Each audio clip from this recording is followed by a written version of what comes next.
The Extra Point with Ryan Justice is sponsored by The Phone Medic. For the best in cell phone, tablet, or laptop repairs, The Phone Medic is the only choice for you.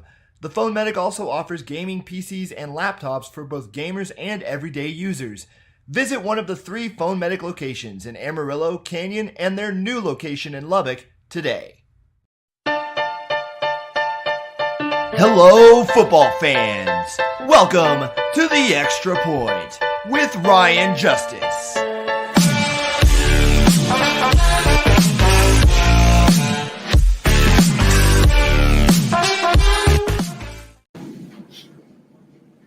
Anyone?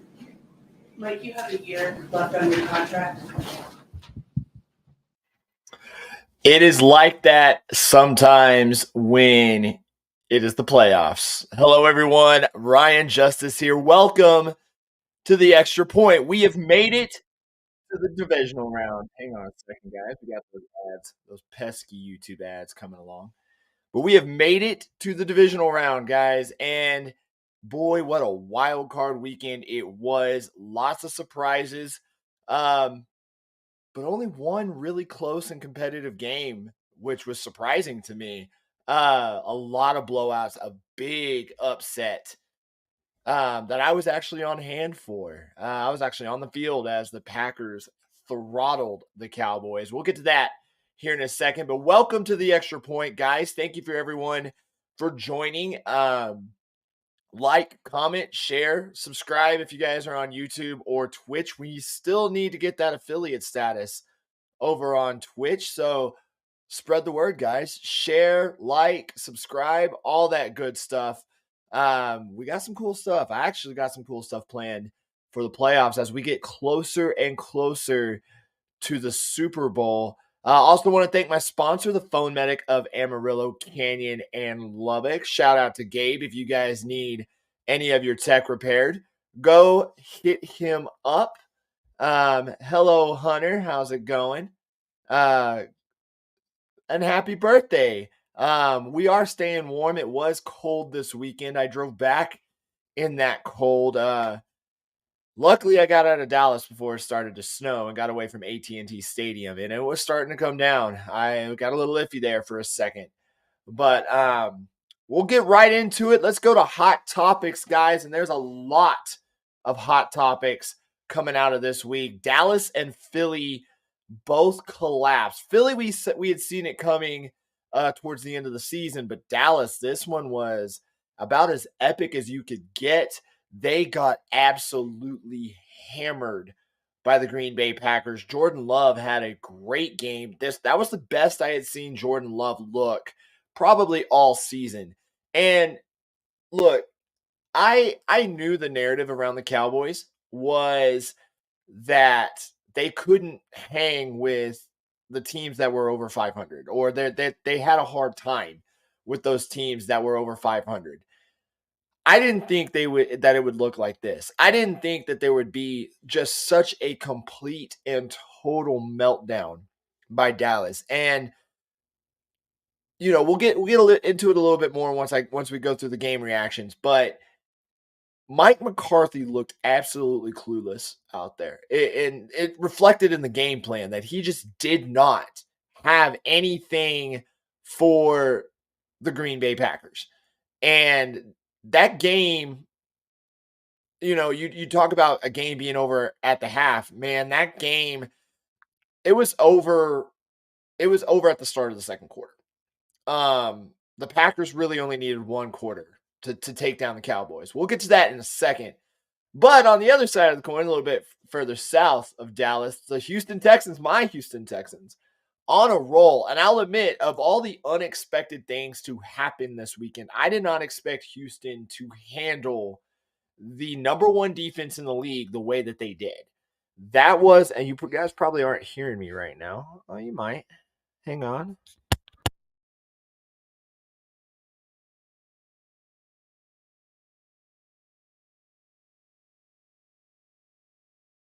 There we are, unmuting the mic. There we go, in the comments section. Can you guys hear me? Just want to make sure everything is sounding good. There we go, got all the levels checked. Again, new tech.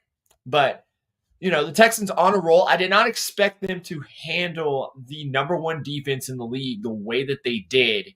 And they absolutely, not only did they do that, but they absolutely shut down any hype that Joe Flacco had. All this talk about Cleveland, they can make the Super Bowl with Joe Flacco. They can ride this defense. They can beat anybody. They're the best number 5, they really are the best looking wild card out of the whole bunch. Boy, they got shut down in a hurry. It was close up until the half, and the Texans just absolutely turned it around. But Texans on a roll. They're actually a hot topic. It's going to be interesting to see what they do in Baltimore. But the coaching interviews are starting to get underway. Jim Harbaugh interviewing with both the Chargers and the Falcons. Bill Belichick also interviewing with the Falcons. As far as coaching interviews for coaches that could potentially be fired, we also had a coach that was just announced maybe an hour or so ago. Mike McCarthy is going to be around for another season in Dallas, and I really don't know how that's going to happen. Although I will say this, he is probably on his last legs. If this same thing happens again, I would imagine that the Cowboys are going to be looking for a new coach. But Belichick interviewing in Atlanta, Harbaugh interviewing in LA, Bobby Slowick of the Texans also getting interviews as well. We did have a coaching hire, Gerard Mayo, which was pretty quick. Gerard Mayo got named the new head coach of the New England Patriots. The landscape is changing pretty quick. We still have some spots open. I believe we have 7 spots available now for the head coaching hires. But keep an eye on those coaching interviews, because I would imagine whoever Bill Belichick ends up with, that's going to be an interesting one to see, because I don't know if he's going to be able to run things the way that he ran them in New England. I don't know if they're going to give Bill Belichick total control of everything the way New England did. He's probably going to have to work with a GM, and he wants to go to a team. Hang on, we're getting some news. Max Crosby posting something. Max Crosby having knee surgery for the Raiders as well. He posted a pic of his recovery too. That's going to be an interesting one to watch, speaking of head coaching searches, because Max Crosby also said that if Antonio Pierce doesn't get the job in Vegas, he would request a trade. That's going to be interesting as well. It's going to set up to be a real crazy offseason. There's going to be a lot of things look different in 2024. But we'll get to the games. We did have 6 games this weekend, the wild card games, Super Wildcard Weekend, as it was. The Texans and the Browns, like I said in the open, Houston absolutely came out and dominated this game. This was a tale of 2 halves for the Texans. In the first half, the offense absolutely lit everything up. And then in the second half, boy, did the Browns get shut down by that Texans defense. Joe Flacco looking very much like the 39-year-old quarterback that was not getting very many calls up until late this season. And you saw Deshaun Watson on the sideline. I'll get to that, something I kind of thought a little bit later in buy or sell, but Deshaun Watson there firsthand and kind of serving as a reminder of why the Browns were kind of in this quarterback position and seeing what was happening on the field in the first place. But that number 1 defense, and I will credit Bobby Slowick for this. He's on the up list this week, a little bit of a spoiler alert. The way the Texans used the over-aggressiveness of Cleveland against them was brilliant. Bobby Slowick turned Cleveland on itself, and I don't see that a whole lot, or at least I haven't paid attention to something like that a whole lot. But Bobby Slowick turning Cleveland on itself was a stroke of genius.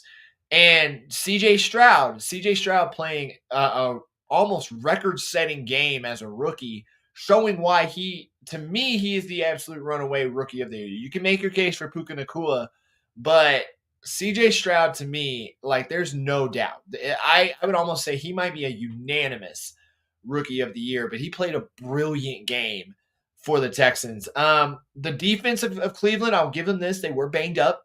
But man, the Texans, that was a brilliant use of scheme against them. And you saw today, Cleveland fired the majority of their offensive staff, including their offensive coordinator. I believe it's Alex Van Pelt. Uh, I'll have to double check the name on that. But yeah, they fired their entire offensive staff today. And that was a big problem for Cleveland this year. Was the defense was great and it was carrying this team, but the offense was just absolutely awful. And except for spurts, like what Amari Cooper did, and when they did have Nick Chubb, and you got to give them credit for this. Cleveland has suffered a lot of injuries this year to key players, but they did fire the offensive staff. And it's going to be interesting to see what the new approach is in Cleveland now that they are fully into their offseason mode. And I will say this. I don't want to broadcast or forecast into the future too much, but Kevin Stefanski, to me, feels like a guy that might be on his last legs with Cleveland as well if he doesn't get them further along in the playoffs or if they absolutely collapse. And I think for the Browns, there's going to be some decisions made if they don't get it turned around after next year. So, but Texans, man, moving on to the divisional round, and they play the Ravens this week, and we'll preview that a little bit later on in the show. We go to the coldest game of the weekend. I thought it was cold in Dallas, it wasn't minus 28 wind chill cold like it was for the Chiefs and the Dolphins. And you saw the Dolphins looked absolutely unprepared for this game. And I'll say this, I feel like if this was a fair weather game, you might have had a closer score, but the Chiefs just looked more prepared. And you've had this narrative. This capped off the narrative that you have had about Miami all year, which was, again, like Dallas, they couldn't hang with the actual teams that had a shot in the playoffs. Miami could beat up on all the pretenders all they wanted, but they were a pretender themselves. And if I've got some questions about Mike McDaniel and Miami.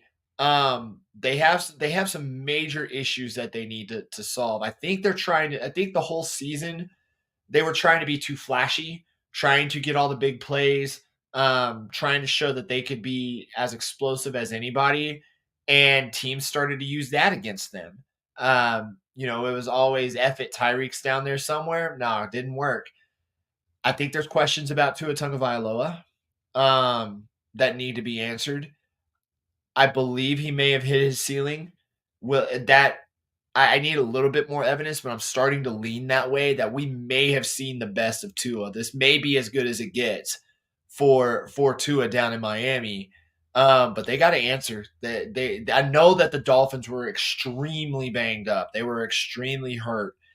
Give them credit for that. Like, I will give them the benefit of the doubt on that end. Miami was banged up, and they're not used to playing in that kind of cold.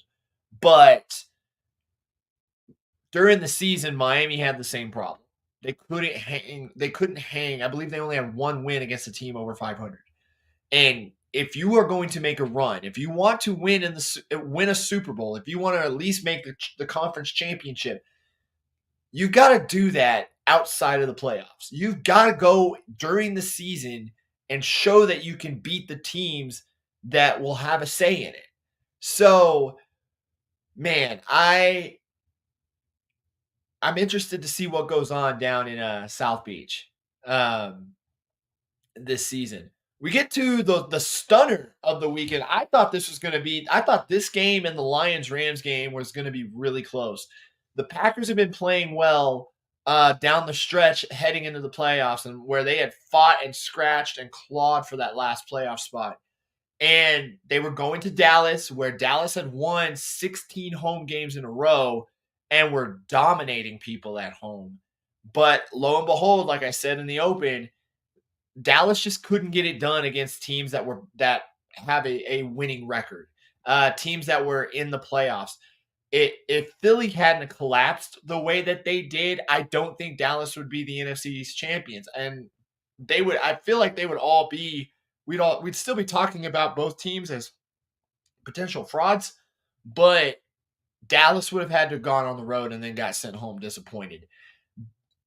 For Green Bay to come in and do what they did, to Dallas, which doesn't have a bad defense. Dan Quinn doesn't have a bad defense, but he does have a defense that when it gets figured out, it doesn't seem like Dan Quinn has an answer to adjust for it. Once teams figure out how to beat Dan Quinn's defense, the game's over. And it was that way from the beginning. Green Bay also made a smart move, and this was noted kind of in our group chat this week. Shout out to Justin. Green Bay took the ball first instead of deferring like most teams do. Green Bay took the ball first and went down and scored because I believe they were confident in the fact that Dallas doesn't play well from behind. And they took off and got they took off and got just blasted, you know? They never looked back. Green Bay never looked back once they scored that first touchdown. Dallas couldn't answer. They couldn't get down. They couldn't get down there and score to match that first touchdown. And watching it and watching the way Green Bay was moving that ball, once Dallas got down 14-0, I was like, man, if this goes 21-0, this game's over. Dallas ain't coming back from that. They're not built to come back from that. Mike McCarthy did not have the game plan to come back from that. I'm willing to question whether or not he had a game plan at all because it just looked like there was no strategy and no adjustments being made. This got brought up. I was listening to a couple places today. This got brought up about Mike McCarthy, which was very telling about the way that he coaches. Go back to the game where Seattle came back on Green Bay. Green Bay built up that huge lead, and Seattle came back. If you remember, Clay Matthews went down. And when Mike McCarthy came out, he came out all smiles like he didn't know Clay Matthews was hurt. It felt like that type of aloofness and that type of not paying attention to the details was on display in this game. And this Cowboys team is not mentally tough. They are not built to handle adversity. You saw that. Dallas plays better when they're in front. And Green Bay just stepped on the gas and never let up. I know you look at the score and it's respectable, and to the casual viewer, you go, oh man, that was probably a great game. No, it was not. At least not for Dallas fans. I will say this too, man.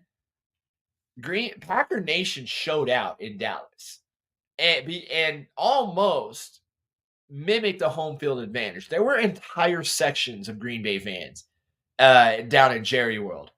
Aaron Jones, that's another guy I haven't mentioned. Aaron Jones went off.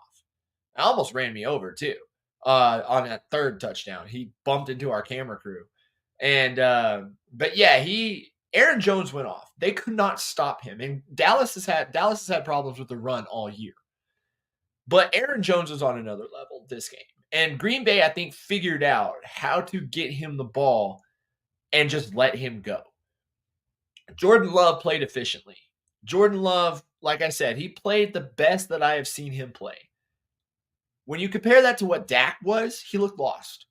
Dak looked lost. CeeDee Lamb looked like he didn't have an answer for how to get him the ball, which, I mean, he's a wide receiver. I don't expect him to, but you would think when you get down like that, you got to put it in the hands of somebody who's an all-pro this year, who was setting records, Cowboys records this year. Dak looked like a guy that just didn't have it. If you had to point to any reason why Dak was not a first or second round pick, point to this game and the playoff games that he's played in the last few years, where Dak can put up all the great regular season numbers he can. But when the pressure gets put on you and the pressure gets ratcheted up in the playoffs, he folds. He's done it every year. And I can't, the fact that McCarthy's going to stay the fact that McCarthy is going to be there another year, Cowboys fans, I would expect the same result. I'm sorry. It may sound biased, but let's be real here. Mike McCarthy, great comparison to this as well. He's got the Marty Schottenheimer syndrome, where Schottenheimer was great in the regular season, but could not win a playoff game, could not get to the playoffs. That's why Schottenheimer was fired after the Chargers went 12-5. I'm really surprised Mike McCarthy is staying after that embarrassment. And if this happens again next year and McCarthy stays, if I'm a Cowboys fan, I'm wondering, I think this already, but if I'm a Cowboys fan and you can clear the delusions for a second, I'm wondering if Jerry's not more interested in promoting and putting a product on the field that sells season tickets rather than actually getting another ring. That's what I'm wondering if I'm a Cowboys fan and the same thing happened. You should already be wondering it, but Cowboys fans, let's admit you guys are pretty stubborn. If I'm a Cowboys fan, I am wondering that. I'm wondering if Jerry is more interested in selling tickets than he is winning a Super Bowl. If this happens again and Mike McCarthy stays. Let's get on to the actual competitive game this weekend. And that was the Rams and the Lions. The Lions hosting their first playoff game in over 30 years. Jared Goff playing his former team. Matt Stafford playing his former team. And the lead up to this game was interesting because there was a social, I think some people said it was a joking social media post, but then it got taken seriously. Where Matt Stafford jerseys were banned, whether they were Lions or Rams, I believe. Matt Stafford jerseys were banned at Ford Field, and that got Matt Stafford's wife heated about it. But Lions fans were fired up, and they showed up.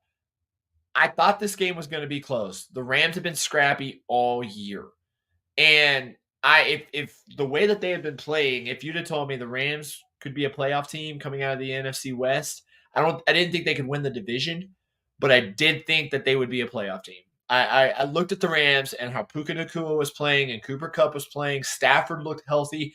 In fact, he played the whole. I don't believe he missed a game this year. If I'm wrong, correct me in the comments. But I don't believe that Stafford missed a game this season. I know Cooper Kupp missed some significant time. That running back that they have is pretty good. Rams defense isn't as scary as it used to be. But this is a different Rams team, though. And I don't know if it's a better Rams team than the one that won the Super Bowl a couple years ago, but definitely better than the one that they put on the field last year. I think if they keep this together, they might be able to make another run. There's some things that they need to improve, some places they need to upgrade on, but this was a Rams team that was impressive this year, and I think they overperformed. And I'm interested to see how it goes next year. The Lions, on the other hand, I knew that if this became a battle of the offenses, the Lions were going to win. It came down to, I believe it came down to a mistake, which key mistake was going to cost the other team, which team was going to be too aggressive and miss an extra point or miss a 2-point conversion or make a last-second field goal. The Lions have an amazing offense. Jahmyr Gibbs is an absolute weapon. Amon-Ra St. Brown is a bona fide number one wide receiver. Jared Goff has revitalized his career, and it would not surprise me if he makes it back to the Super Bowl with this team. Where they do need to fix things, though, and it's been a problem with the Lions all season, is they got some holes in that defense. Aiden Hutchinson can't be a save everyone's ass type of defensive end. I mean, he could be, but that's not a way you want to go if you're putting together a good defense. And they got to get better in the secondary because I get Puka Nacua is going to be, if not already, an elite wide receiver. But the Lions have been getting burned on defense all season. I'll double check what they finished at, but I don't think their defense finished that well. And let's look at it real quick, pulling it up. But I know that if they're gonna want to take this to the next level, they've got to improve on that defense. And yeah, they're near the bottom. I know it's even looking at the playoffs, but if I'm looking at defense in the regular season, oh, that's postseason. Hang on, let's go. 2023 regular season. ESPN gets so weird sometimes. But if we're looking at the regular season for defense on, I'll pull up the regular season. But like I said, there we go. All right, looking up that ranking for the Lions. If they want to win this, if they want to make it to the Super Bowl, if they want to get to a place where this team could actually bring a Super Bowl championship to the city of Detroit, they got to have a defense that's probably slightly better than middle of the pack, because it looks like they were right there, smack dab in the middle of the pack, and I believe they had to fight for that. They got to get better on defense. They can't be getting burned like that, especially now that they're going to be playing a team like Tampa, where Mike Evans is having a great year. Baker Mayfield is having a career year. They're going to need to step it up if they want to get past Tampa Bay. Going on, so this game actually got postponed. This was moved from Sunday to Monday, giving us 3 days of double headers. The Bills handled business. Whether this game got postponed, played in 3 feet of snow, or played on a crystal clear day, the Bills were going to handle the Steelers. The Steelers, they don't know who their quarterback is. Najee Harris, you stop him, you kind of stop everything. The teeth of their defense is taken away with TJ Watt not playing. This just was not a scary team. Well coached. I will give Mike Tomlin and his coaching staff credit making the adjustment and firing Matt Canada midseason. And making the necessary adjustments, benching Kenny Pickett, not letting Mitch Trubisky dig them into a hole. Mason Rudolph played well, but not well enough to make you go, okay, here come the Steelers. The defense carried them. Running game carried them. You saw how frustrated George Pickens was in this game. For me, Pittsburgh's another team where something's got to change. I get they've only had 3 head coaches in their entire existence. I get that they are a very well-run organization. But this team under Mike Tomlin is stale. They need draft picks. They need to sign free agents. They need to get pieces on this team that they could develop. I don't know about a full hard rebuild for this team, but they need to take a different approach, I believe. And they got to find a way to get that quarterback. They got to find a way to navigate. They have not navigated life after Big Ben well. They didn't even navigate the life going into Ben Roethlisberger's retirement well, but they're still there. And I will say this, Mike Tomlin coming back, you saw he was not happy in that press conference that we showed to open the show. I can't believe Tomlin just walked out like that. Well, I guess I could. Tomlin's a pretty emotional guy, and he's a very straightforward guy. But I just feel like something's got to change in Pittsburgh. I don't know if it is Mike Tomlin. I don't know if it is they need a new GM, a new quarterback, a new way of going about things. But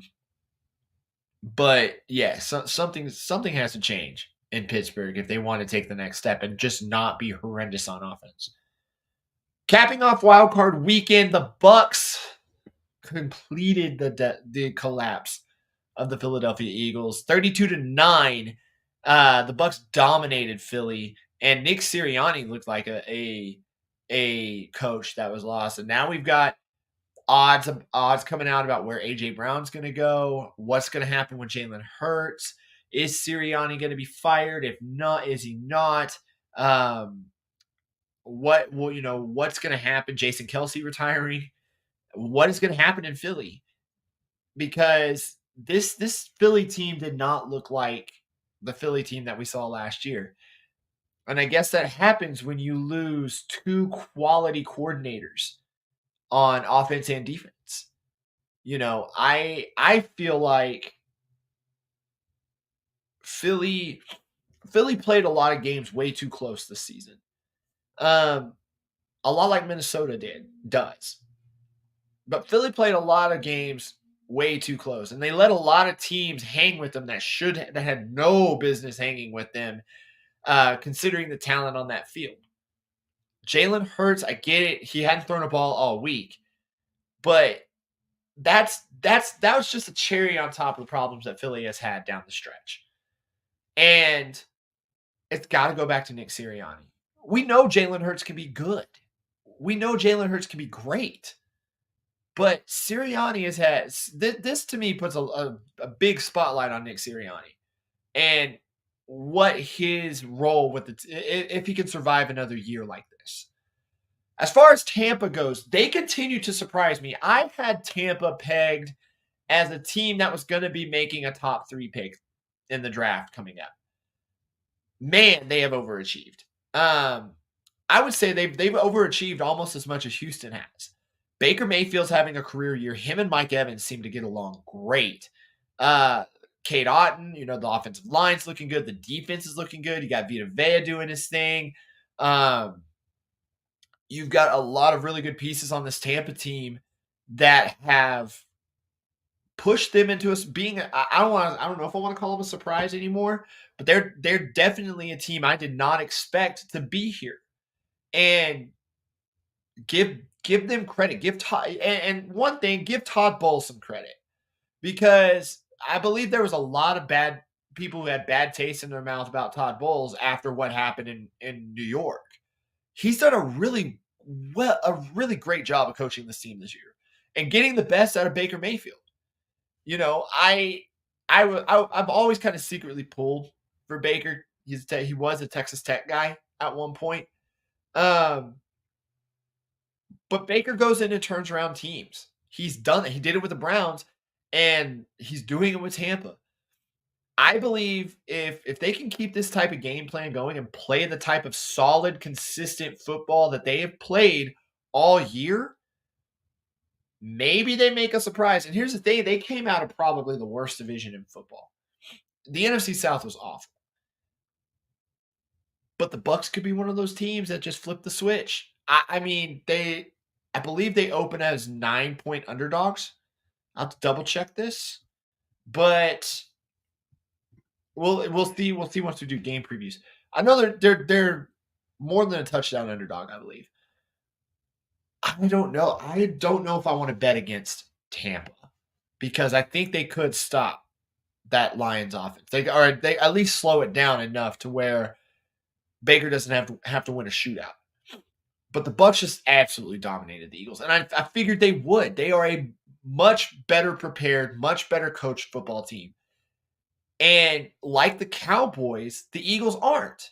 The Eagles are not a team that can mentally handle the type of adversity that it takes to win and succeed in the playoffs. You saw it. You've seen it on display all season with A.J. Brown's frustrations, with coaches and players getting frustrated on the sidelines. Jalen Hurts venting his own frustration. I'm trying to remember who said it, but someone said the Eagles aren't playing like a team. They are playing like a bunch of individuals, and you saw a bunch of really talented individuals, but you saw that on display. And it came to light down the stretch, down to the end of the season. So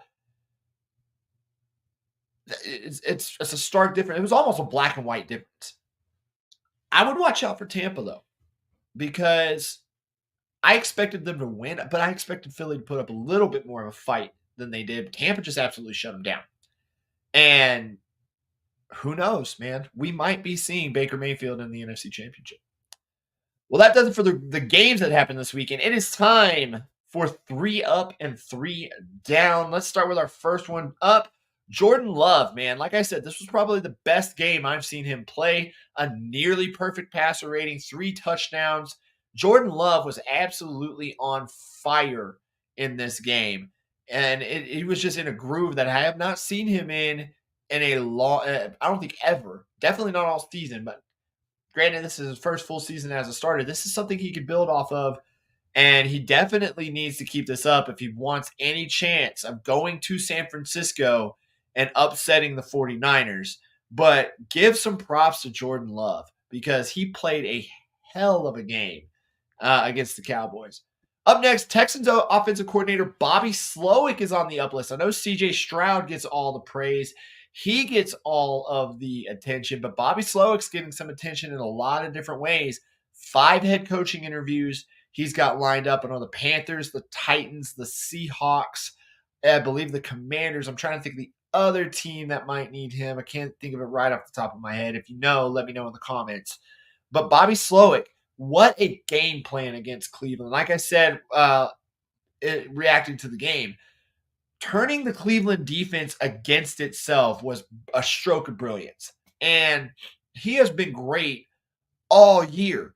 This Texans offense is explosive. It doesn't have to be I don't think you have to win a time of possession battle on offense if you're the Texans because they can score.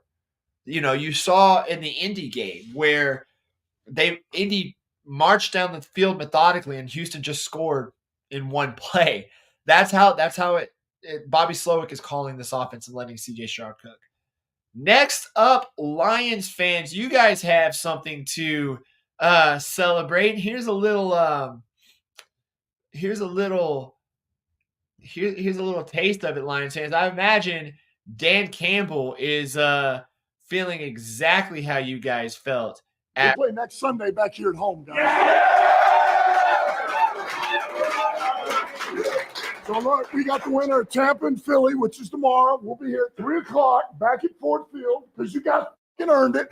Dude, how electric was it out there? I'm telling you what, it doesn't get any better. It's everything you dream of and then more. All right, that's outstanding work. I got 2 game balls. All right, number one, listen, when you come in 3 years ago, like me and this guy did, and you had a vision and you start working together and you've got an idea how you want to build it and the type of players you're looking for and how you want to go top to bottom, offense, defense, special teams, and you're in lockstep. You're in lockstep. I'm telling you guys, it's a shitty business. It ain't always perfect, but we do a pretty good job, dude. I mean, who wouldn't want to play for that guy, man?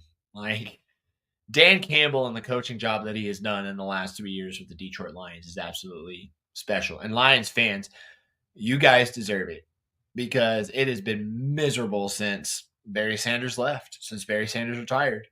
Y'all deserve that. And y'all deserve another high stakes playoff game this weekend. I can only imagine what it would be like if it somehow ended up that the Lions are hosting the Packers in the NFC Championship. That would be absolutely nuts if that were to end up happening. But Lions fans, enjoy this, guys. Even if you just get the one playoff win, enjoy this because this Lions team I don't think is going to go away.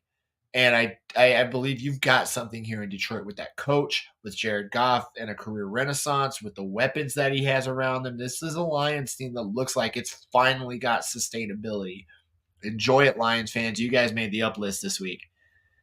Down. So the number one down this week, Mike McCarthy. You kept your job, but man, you looked lost in the playoffs. And you continued the narrative about Dallas that they're either going to win one and come out or they're going to lose that first round of the playoffs. And you're not the guy that's going to shake the curse for Cowboys fans. You may have been a splashy hire at the time. You may have that one Super Bowl ring, but guess what? Aaron Rodgers is not under center in Dallas. He doesn't have a star on his helmet. So, I mean, McCarthy, you can't look at this and not have your team mentally prepared. That's plain and simple. And it wasn't just this game. It was all season. Dallas does not handle adversity. It's one thing when you're great, when you're blowing out all these bad teams, when you're running teams off the field in your own house. But when you go up against a team that could actually punch back, that actually does have comparable talent to what you have on the field, and they start punching back and you can't handle it, that's on you. That's on your coaching. That's on you and your game plans and not having your team prepared enough to go out and do everything. This whole weekend, I was with the Cowboys and with Fox. Everywhere I looked, I saw two words: Carpe Omnia, and it meant seize everything. That's kind of entitled, man. I'm sorry. If you think, and don't get me wrong, it is every team should have the mentality every year that you are in it to win a championship. Don't get me wrong. But when you think, because I didn't start seeing this Carpe Omnia stuff until this weekend. It may have been, it may be their playoff slogan, but I hadn't seen it up until this weekend. After this season,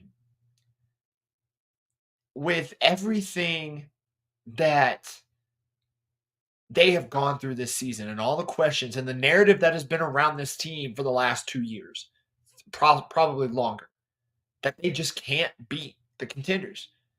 And you've got the gall to tell everyone to seize everything, that you're just going to take it from a team like the 49ers. You're just going to take it from a team like the Lions, who you beat on a very controversial call. You're just going to take it from you. I mean, you took it from the Packers, just not what you wanted. I'm trying to keep that as family friendly as possible. But yeah, Mike McCarthy, I believe you're on your last legs in Dallas. 12-5, cool. Win a playoff game. Win more than one playoff game. Get to an NFC championship. Otherwise, you're going to stay on the down list. The other down, Miami. I tried to stay as positive as I could about Miami, thinking maybe they could flip the switch down the stretch, flip the switch in the playoffs. They just couldn't. They really couldn't. They were, that record was not indicative of who they were as a team. And guess what? They aren't going to get an easy schedule next year. Maybe a slightly easier one than Buffalo, but Buffalo's equipped to handle it. They've handled it the last several years when they've dominated this division, and they showed you that they once again are the best team in that division. Buffalo deserved to be there. Miami was fake. Miami got in because I look at Miami and they beat up on all these crappy opponents. You drop 70 on the Broncos. Fine. Cool.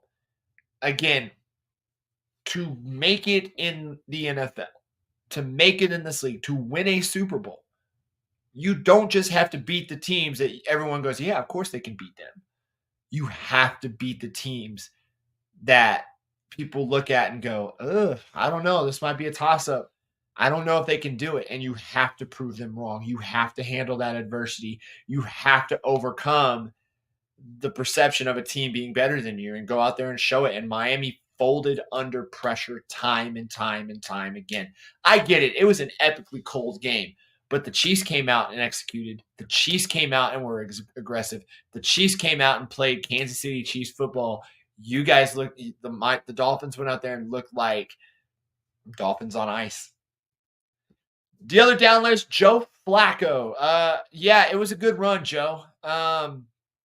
You had people saying he is elite, and you had all these people talking about how Joe Flacco's back, and oh man, this is the one last great run before Joe Flacco rides off into the sunset, and he might be riding off into the sunset with one more Lombardi for the city of Cleveland.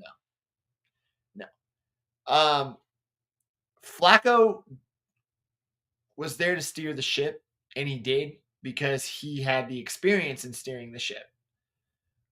But if you seriously thought that the Browns were going to get into the playoffs, even if they beat Houston, if you thought that the Browns were going to go into the playoffs and beat a Buffalo or beat a Baltimore or beat Kansas City, you're sorely mistaken. That defense could do it. Don't get me wrong. That defense was legit. And if Myles Garrett hadn't gotten hurt, I mean, he probably would have feasted. But like it had been all year, your offense was your big weakness. And who knows? Maybe if Nick Chubb hadn't gotten hurt, Cleveland may have won the division or won this game. And then we might be talking, okay, as long as Flacco can keep things under wraps and keep things manageable, you rely on Nick Chubb and you rely on that defense to win you games, but you didn't have him. And for all the hope that he gave you, it went away just like that. And Joe Flacco turned into a 39-year-old aging quarterback who was on the borderline of being elite. And you're not on the borderline of being on the down list this week, Joe Flacco. Moving on, it's time for buy or sell. So guys in the comments, don't have a co-host this week. So let me know if you're buying or selling this. I'll let you know what I think of it too. But here's how it goes. I'm going to propose a take. Guys, let me know if you buy it or sell it, and I'll let you know what I think too. So here we go. Buy or sell. Jim Harbaugh will coach in the NFL next year. He's already taken 2 interviews. He's renegotiating his contract at Michigan. He did the same thing when that contract was under negotiation again the last time around. But he won a national championship. And I think he wants that Super Bowl. So I don't know what you guys think. Let me know in the comments if you guys buy or sell this, but I am buying. Jim Harbaugh is going to have an NFL job in this next year. Hunter's buying that. Sounds reasonable. I just think it's a matter of where he goes. Because if this isn't just a leverage tactic with Jim Harbaugh to get more money out of Michigan, I would say, man, I could see Jim Harbaugh and the Chargers and Justin Herbert and them making some magic in LA and possibly even getting more than 50% Chargers fans into SoFi Stadium. To me, that's the favorite. I don't think he wants to go down to Atlanta and coach, although I think because Atlanta doesn't have a quarterback. LA does. Say what you want about Justin Herbert. I'll take him over Desmond Ridder or Taylor Heineke.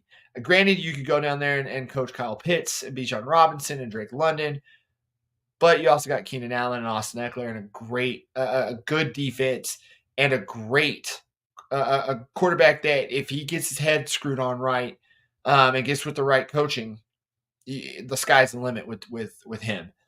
So I am buying that. I am going to buy Jim Harbaugh will be back in the NFL next year. This one came out, buy or sell. Bill Belichick wants to take, I believe the quote was, a talented but underdeveloped team like Atlanta to coach. And I just don't see it because I don't see Bill Belichick being the guy who wants to, has the patience to develop a team. So again, let me know in the comments, buy or sell. Bill Belichick wants to come in and develop a team. But I'm not seeing it. I think if the Dallas job would have come open, Belichick would have been there. And Jerry Jones would have been all over that. That would have sold tickets and probably got him at least to the NFC Championship game. I don't know how the Belichick way or the Patriot way would have worked in Dallas because that would have been an interesting power struggle between Belichick and Jerry Jones because you know how Belichick is. And Hunter's, they're selling it in the comments section too. But I don't know. I don't know because if Belichick wanted to take a talented but underdeveloped team, he would have stayed with the Patriots. And actually put time into Mac Jones or Bailey Zappi or putting or preparing for life after Tom Brady. Just go away, Bill. If we're being honest, just retire, man. What more could you do in this league? You've got 6 rings. What more could you do in this league? I get a passion of the game, I guess. I don't know. But Bill, it's time. Just retire. Last up on buy or sell, Deshaun Watson is on his last chance in Cleveland. Let me know in the comments section on this one. Look, I think if Deshaun Watson didn't have that contract, because you're going into year 3 of it now, I think if Watson didn't have that contract, he'd already been gone. Or we would be hearing that the Browns are going to be looking to trade him. But they're stuck with him. Unless they want to find some way to eat that contract or do what the Texans did and pull off like an NBA style trade with that contract.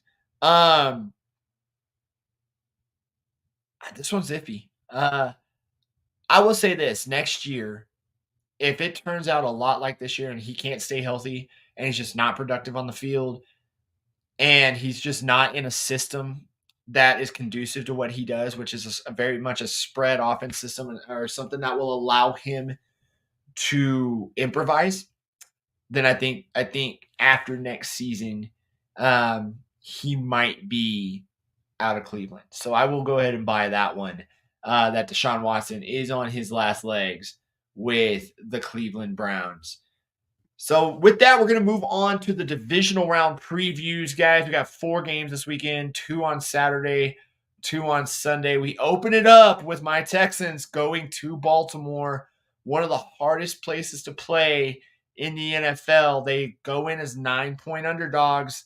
They were underdogs against Cleveland too, albeit 3-point underdogs against the Browns. I'll say this. So I was hearing some interesting things today about this game, kind of on both sides, why the Texans could lose this game, why they could win it, why Baltimore could potentially be upset. Pretty much all the reasons Baltimore could win are given. Lamar Jackson, Zay Flowers, Mark Andrews is going to be playing, Odell Beckham, all those guys. But one of the things that I heard about why Baltimore could lose this game is Lamar Jackson's 1-3 in the playoffs. And you look at his QBR, it was a 98 point something. It's 98. And that's during the regular season. His QBR in the playoffs drops to a 68, which would have been in the mid 50s in this league compared to other quarterbacks. And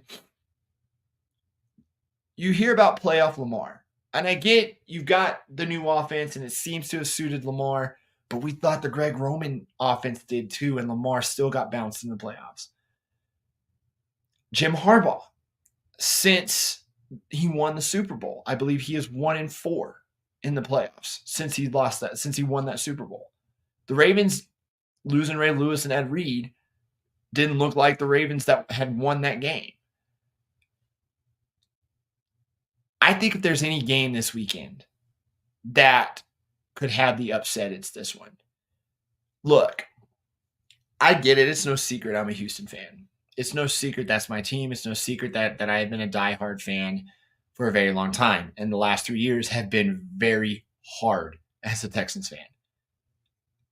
But I think if CJ Stroud was doing this on another team, maybe not the Panthers because they're a mess, but say the Bears stuck with it and did draft him and move on from Justin Fields, and CJ Stroud was doing this with them, I still think CJ Stroud is good enough, potentially good enough, to take a team to the Super Bowl in his rookie year. He is having that kind of year. And the stars have aligned in Houston so much so that anything is possible. And I get it, that's a cliche. But if you had followed this team the way I followed this team the last 3 years and seen and heard and experienced as a fan, what I've seen over these last 3 years, you would realize that this kind of turnaround does not happen very often in sports. This would be almost like the ultimate worst of first. CJ doesn't turn the ball over.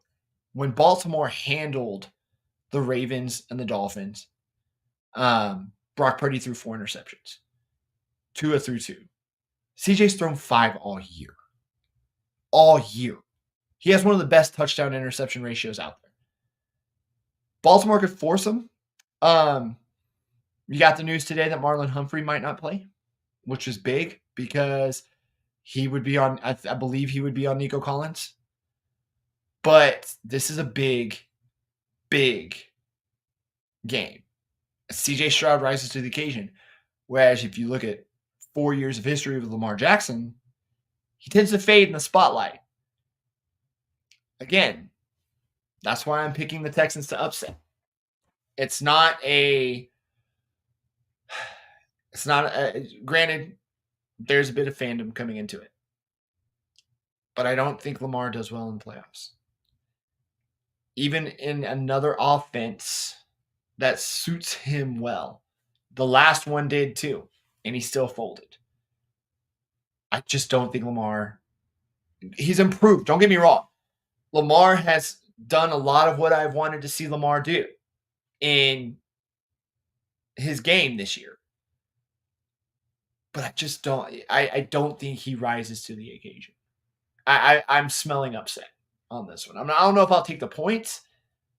I think it could come down to like a end of game drive, which we've seen CJ Stroud do. But I think the Texans pull the upset here. I really do.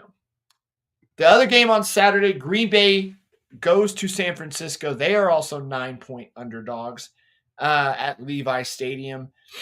Look, I'll say this. I am surprised that Green Bay got here. I thought that they were going to fall off, but I thought that the Vikings were going to fall off, which they did. But I didn't. I thought Green Bay was going to be slightly better than them. They were actually way better than them. And kudos to Matt LaFleur or Mike LaFleur. I get them confused. They kind of look the same. LaFleur. Kudos to him for getting this team to look like they are going to be okay without Aaron Rodgers. It's a young team. It's a developing team. But I think, they definitely, I think, can keep this game closer than you might imagine. I think that giving the Niners 9 points is a little bit much on this one. I would say that they're at least within a touchdown. I could see San Francisco beating Green Bay by like 6. And spoiler alert, I did pick the 49ers. But I think this is going to be a close game. And I think this is going to be a game that you walk away going, yeah, Green Bay's going to be all right with Jordan Love. I mean, if you didn't in that Cowboys game, this will be the game that I think convinces you that, okay, Green Bay's in good hands. And I'm not going to predict the future and say Jordan Love's going to win a Super Bowl. But I will say this. I think life in Green Bay without their elite quarterback is going to look a lot better than life in New England. Tampa goes to Detroit on Sunday. They are 6.5-point underdogs to the Detroit Lions. And coming off of throttling the capsized boat that was the Philadelphia Eagles, they go to Detroit, who has been hot all year. This is going to be an electric atmosphere in Detroit. We're going to have to see how Baker handles the crowd noise. It's going to be Jahmyr Gibbs versus that defense. It's going to be Mike Evans versus the Lions defense. This is going to be an interesting matchup. I wouldn't be surprised if this turns into a shootout, but I got to pick the Lions at home. Jared Goff has had a career renaissance, and there is just, to me, I think the Lions, don't get me wrong, Tampa's got firepower, and they've got experienced firepower, but I just feel like Detroit has the more talented team on the field. Like I said, Jahmyr Gibbs, he's a rookie of the year candidate too. And I think he's one that I don't know if he got talked about enough, but he definitely is one of the reasons this Detroit offense is dangerous. But I've got the Lions in this game moving to the NFC Championship, and boy, that's going to be crazy. Lions fans celebrate that. But yeah, I've got the Lions in this game, and potentially next week they'll be playing for a Super Bowl. Kansas City goes to Buffalo, and this is probably the closest point spread of the week. This is a rematch of the divisional round game that a lot of people are saying is one of the greatest games of all time. Of course, 13 seconds. This is the Bills' chance to right the ship. They're not facing the same Kansas City team that they faced in that game, though. Granted, you got Rashee Rice, who's kind of emerged as the number one receiver for Patrick Mahomes. You got Isaiah Pacheco, who they kind of leaned on the run game a little bit more. But Buffalo is not Miami. And Buffalo has really tightened things up, got it together, got Josh Allen under wraps, let the run game get going instead of just letting Josh Allen save everyone's ass. I think this Bills team has really put it together. And this is another thing too. This is something we've never seen before, which is Patrick Mahomes in a playoff game on the road. And Buffalo is, granted, the Chiefs are used to the cold, Bills are used to the cold. This could be a pretty physical football game, as those kind of cold weather games tend to be. But I think the Bills just have a better defense. Hang on, guys. Sorry, I had a little bit of a internet slowdown there. They're going to be able to frustrate this Kansas City offense, and I think they're going to be able to make Rashee Rice's life a little bit miserable, make Travis Kelce's life a little bit more miserable. But I've got the Bills moving on. AFC Championship game, and we're going to get a Texans-Bills AFC Championship game, and then a Lions 49ers NFC Championship game, which should be amazing. Hey, at least it's not the Patriots. It is time, guys, for the extra picks. Just as a disclaimer, these are picks that I make. Just little things. If you want to bet on them, bet on them. Don't blame me. These are just things that I think could happen in these games. Before we get to that, again, guys, like, share, subscribe, get the word out. Let people know about the extra point. We want to get to 50 on Twitch. We want to get this out and about and make it a show that is must see every Wednesday night. Also, again, thank you to our sponsors, the Phone Medic of Amarillo, Canyon, and Lubbock. If you need any kind of tech repair, if you're looking for a quality gaming laptop or gaming system, go see the Phone Medic. So now the extra picks. So we're going to open up with CJ Stroud. I think he's going to have 3+ touchdowns. This might, he had 3 touchdowns against the number 1 defense in the league. And this could turn into a shootout. I think Bobby Slowick's going to figure out that defense, and I think we're going to see Lamar and CJ go back and forth. But I would put some money on, possibly put some money on CJ Stroud and a 3-touchdown performance in this game. So the other one, I've got Christian McCaffrey, 100+ rushing yards in this game. I think McCaffrey is going to have here you go. If you lose money on these picks, just lay the blame on your best friend. Leave me out of it. That's great advice, Hunter. Yeah, blame some other guy. Don't blame me. These are just things that I might thought would happen. But I think it's a safe bet. You could give Christian McCaffrey 100+ rushing yards in this game. He's just so good, man. And I wish he would be considered for the MVP, but they're not going to give it to a running back. I don't think they're going to give it to anyone. That should just be the quarterback award, but that's my opinion. Christian McCaffrey, though, 100+ rushing yards against the Packers. He should be able to clear that pretty easy. And especially if San Francisco does end up winning this game. Aiden Hutchinson, I think he's going to get 2+ sacks against Baker Mayfield. And, this offensive line does have a few holes in it, but Aiden Hutchinson has been playing really good this year. He's had a great second year. He's going to be a guy that's going to anchor this defense and this defensive line. But I would be looking for Aiden Hutchinson to get 2 sacks. And that's going to be a reason. They're going to be key sacks, I think. It's going to be a reason Detroit gets this game. That's going to do it for tonight, guys. Enjoy Divisional Weekend. We've got I hate that football season is coming to an end. We will be back here next week, same time, 8:30 p.m. Central Standard Time, to get you guys ready for the AFC and NFC championships to determine who play in the Super Bowl. And I've got some really cool stuff for the Super Bowl.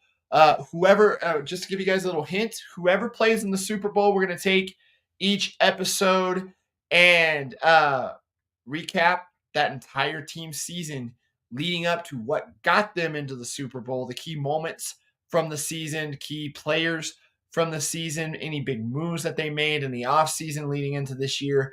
We're going to go on the journey for each team leading up into the Super Bowl. We're going to bring some friends. I'm going to get some friends and get them in to end the year right with the Super Bowl. And then we'll have a recap show of the Super Bowl. I'm going to try on Super Bowl Sunday to do a live reaction show for everybody right after the Super Bowl to discuss the Super Bowl. After that happens that Sunday, I'm going to get with some people, get together. We'll probably put together a panel and discuss the big game. But until then, guys, this has been the Extra Point with Ryan and Justice. Go like, share, and subscribe. Let people know. We'll be back here 8:30 next week. It's playoff time, baby.